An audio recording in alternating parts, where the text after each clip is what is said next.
Oi, gente. Antes de comentar esse vídeo, eu peço que vocês assistam o vídeo até o final, porque se vocês comentarem antes, vocês vão perceber que o comentário vai acabar provavelmente inapropriado, não é? Bem, o Camilo Santana deu entrevista no Roda Viva que eu acabei de assistir e eu queria aqui comentar algumas coisas da entrevista do Camilo, começando pela crítica, a meu ver, correta. Então já vou aí nesse particular concordando com o Camilo, que ele fez ao ex-presidente Lula. Qual foi a crítica que ele fez? Ele criticou o fato de Lula ter se posicionado contrário a várias dessas iniciativas de luta pela democracia e tentativas de reunião de pessoas diferentes e tal. E eu concordo, como o Camilo, que você deve se reunir a isso, você deve apoiar, mas manter a ideia de que isso não pode significar suavizar determinadas pautas, né? Então tem que ser uma certa dose de estratégia envolvida aí. E o Camilo teve coragem de se posicionar, ele sendo do PT, criticar esse aspecto do posicionamento do ex-presidente Lula. E eu concordo com a avaliação dele. Aliás, já critiquei pessoas de diferentes partidos progressistas aqui no canal e nessa mesma entrevista do Camilo Santana, que ele criticou, ao meu ver, corretamente Lula, nesse particular, do posicionamento em torno dessas organizações, grupos de luta pela democracia, que ele disse que Lula erra, está equivocado ao não apoiar essas iniciativas, não é? E eu concordo com a avaliação do Camilo. Nessa mesma entrevista, agora eu vou criticar o Camilo Santana pelo posicionamento dele em relação ao impeachment do Jair Bolsonaro, porque eu sou pelo impeachment. E agora eu vou explicar minha crítica ao Camilo. Rapaz, o Camilo diz um monte de coisas corretas inicialmente. Ele diz: impeachment não é resposta para governo ruim, correto? O governo simplesmente ser ruim, a resposta ser retirado na próxima eleição, correto? Aí depois ele diz: se forem provadas alegações criminosas, o impeachment é cabível. Aí está o problema da fala do Camilo. Já existem evidências muito sólidas que Jair Bolsonaro cometeu não um, não dois, não três, mas vários crimes de responsabilidade para os quais o impeachment é cabível, né? Não só o aliado dele, o Ciro Gomes, e o pessoal do PDT colocou um processo de impeachment muito bem embasado juridicamente, que está na mesa lá do Rodrigo Maia. O próprio PT colocou um processo de impeachment relativamente bem embasado também na mesa lá do Rodrigo Maia. E existem outros processos, uns talvez não tão bem embasados assim, mas vários já bem embasados, com falas de vários juízes, ex-juízes, promotores e tudo mais, analisando que Bolsonaro cometeu vários crimes de responsabilidade. Então, no caso de Bolsonaro, o impeachment ele se torna legítimo porque nós estamos tratando de um governo que o presidente e boa parte do seu entorno cometeram crimes de responsabilidade que um processo de impeachment é cabível. É interessante falar isso porque o Camilo ele fala muitas coisas sobre o impeachment corretas do ponto de vista abstrato, mas ele erra na análise do concreto da nossa situação porque ele avalia que é como se os crimes de Bolsonaro ainda não estivessem tão bem evidenciados, o que, segundo todas as outras fontes que eu tenho analisado, mostra que não, eles estão bem evidenciados. Sim, existem muitos especialistas que apontam nessa direção e por isso eu discordo do posicionamento dele, aparentemente nesse momento contrário ao impeachment. Fora essa coisa do impeachment e uma outra coisa que eu vou falar daqui a pouco, eu achei a participação do Camilo Santana no Roda Viva absolutamente excelente. Aliás, eu já disse algumas vezes que considero o Camilo Santana provavelmente o melhor quadro do PT, na minha opinião, muito melhor do que o Rui Costa. Quem acompanha aqui o canal sabe que eu tenho muitos problemas com o governador da Bahia, né, por indicações de Secretaria de Saúde, outras indicações que o Rui Costa já fez, atitudes que ele tem com os sindicatos. Eu tenho dificuldades aqui com o governador.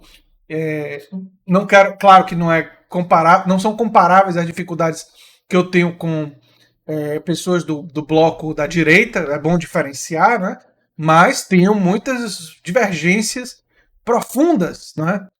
Com, então, Rui Costa não seria um nome que eu acho interessante do PT, por exemplo. Camilo me parece um nome muito melhor e acho que a entrevista dele, fora essa divergência que eu tenho com o impeachment, e a outra coisa que eu vou citar agora, que tem a ver mais com estilo, fora esses dois problemas, eu acho que a entrevista dele foi excelente, defendendo a transparência, deixando claros os equívocos do Bolsonaro e do governo Bolsonaro em vários quesitos, se defendendo bem a administração do Ceará. Enfim, eu acho que em, sei lá, 95% da participação dele, ele foi muito bem. Inclusive na crítica que ele fez ao Lula, como eu expliquei, que é uma crítica que eu concordo com o Camilo, né? Mas ele errou em duas coisas, na minha opinião. Uma, no posicionamento do impeachment, que eu divirjo dele claramente, mas a outra coisa é quando ele falou assim que eu paguei pra gente com dificuldade na universidade. Eu fiz isso, eu fiz aquilo. Falando diretamente do governo do estado como algo que ele fez pessoalmente. Bem, isso daí é um resquício de uma linguagem patrimonialista. Faz o uso da máquina do Estado como uma coisa particular dele.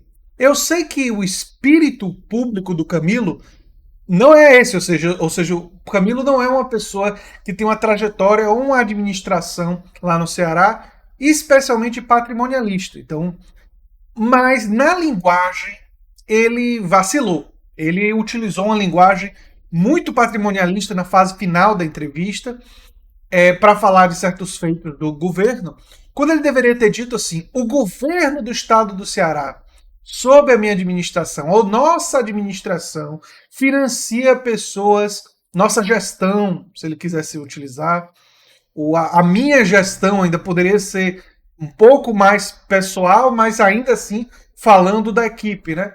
Financia que pessoas em situação de dificuldade cursem nas universidades, que a gente ajuda na capacitação dessas pessoas para criar um plano de carreira para policiais e tudo mais. Ou seja, ele poderia ter utilizado várias estratégias linguísticas melhores do que a que ele utilizou. Quando ele começou a falar, eu fiz isso, eu fiz aquilo, eu paguei, não é ele como pessoa física que pagou. Quando ele diz eu paguei, isso, só fazer um paralelo, Andrew Yang, em um determinado momento, pagou do próprio bolso para que pessoas tivessem renda mínima universal em algumas cidades.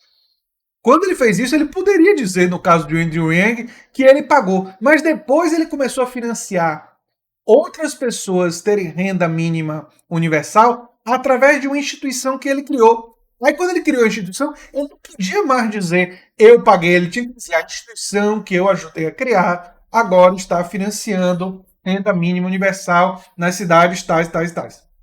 E de uma forma muito semelhante, o Camilo Santana ele não pode ficar dizendo que ele pagou quando ele está utilizando o dinheiro do Estado como governador.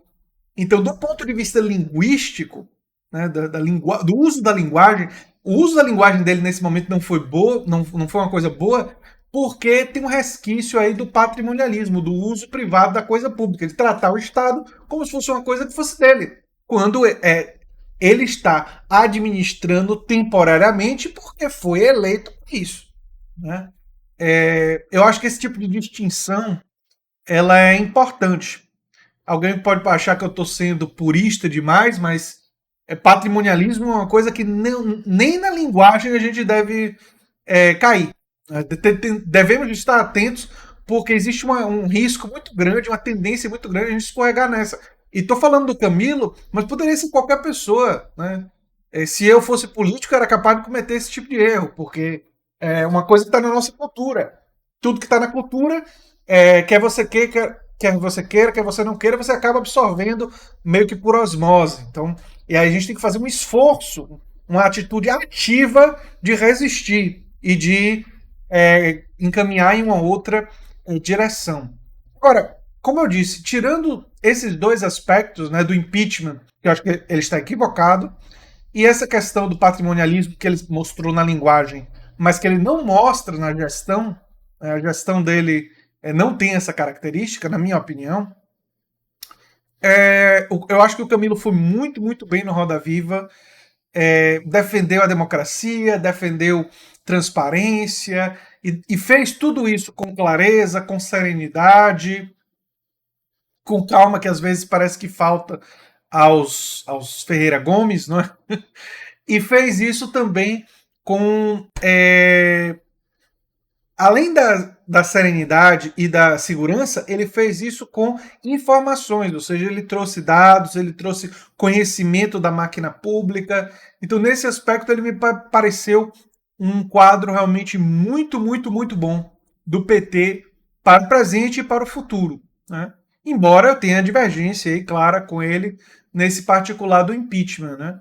E agora eu concordo com a avaliação dele da postura do Lula e em relação a essas organizações, essas iniciativas de defesa da democracia, que é um momento, sim, que algumas pessoas estão se colocando querendo realizar um golpe e nós devemos nos posicionar firmemente pela democracia. Isso não significa anular nossas diferenças, isso não significa compactuar com a agenda centrista de forma alguma. Inclusive, eu abraço o título de radical no sentido de ir à raiz dos problemas e querer realizar mudanças estruturais, né? O que eu acho que nós devemos fugir, nós devemos não abraçar o sectarismo. Ser sectários, não. Ser extremistas e não querer dialogar com quem pensa diferente, não. Isso daí é errado. Agora, ser radical no sentido de querer transformações que vão às raízes históricas dos grandes problemas brasileiros, isso eu sou tranquilamente e não acho que em nenhum momento você deixe de ser radical se você se dispõe a dialogar com o diferente, né? O radicalismo também pode ser um radicalismo democrático, né? Essa, aliás, é uma das coisas que eu defendo já há muito tempo, desde a época da faculdade, que é um radicalismo tanto do ponto de vista da esquerda, né, ou seja, de políticas de cunho de esquerda, como radicalidade democrática, de defesa de expansão e da aprimoração da democracia, tanto da democracia política, tendo a população mais poder sobre a máquina do Estado, como expandir a democracia para o setor do espaço de trabalho, para nós termos mais exemplos de produção de um setor cooperado onde os trabalhadores são os donos e os administradores da produção, né? Seja no setor de industrial, serviço, seja no setor que for. Então, eu acho que eu vou deixar por aqui, mas fazer esses comentários sobre a fala do Camilo Santana no Roda Viva, que foi uma entrevista que eu particularmente gostei bastante, recomendo. Agora, coloco claramente minha concordância com a crítica que ele faz ao Lula, no quesito que eu já comentei, e minha divergência com ele no quesito do impeachment, e também no uso de uma linguagem um pouco patrimonialista que, se alguma pessoa com mais proximidade do Camilo fizer esse vídeo chegar até ele, fica a minha recomendação para ele evitar esse tipo de linguagem e substituir por uma linguagem mais institucional, para ele não incorrer no risco de ser criticado por isso, por pessoas que não sejam do campo progressista, né? Que podem se aproveitar disso para tentar malhar ele, né? E a gestão dele no Ceará tem muitos méritos e não é por causa de uma coisa dessa que você tem que abrir mão, né? Enfim, era isso que eu tinha para falar sobre a participação do Camilo Santana no Roda Viva. Eu sou André Teixeira Jacobina, você está na Nova Máquina do Tempo. E se você gosta do que a gente faz, se inscreva, dê um like, compartilhe, toda essa coisa boa. Um abração e até o próximo vídeo. Tchau, tchau.